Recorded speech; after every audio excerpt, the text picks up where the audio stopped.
सभी का खैर मकदम। लिसानी खेल में आज की सरगर्मी है हमदम की तलाश। मकसद दिए गए अल्फाज से नए अल्फाज बनाना। हिदायत, एक जिदौल में अल्फाज दिए गए हैं और दूसरे जिदौल में अल्फाज की कुछ हिस्से यानी लाह के दिए गए हैं। मौजू लाह का लेकर नए अल्फाज बनाना है। हिदायत के मुताबिक एक चौकोन में अल्फाज और दूसरे चौकोन में लाह के दिए गए हैं। अल्फाज के साथ मुनासिब लाह के जोड़कर नए अल्फाज बनाएंगे। फ़र्ज़ शनास, फर्ज शनास,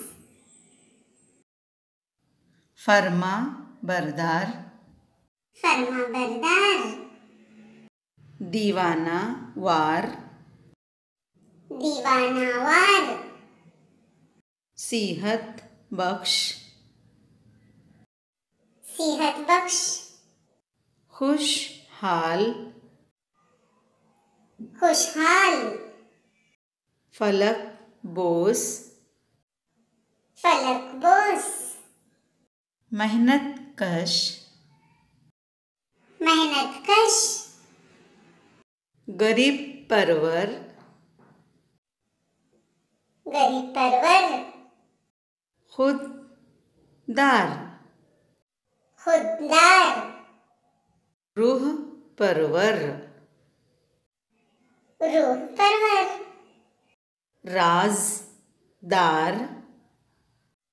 राजदार। बच्चों, इस सरगर्मी का नाम है हमदम की तलाश।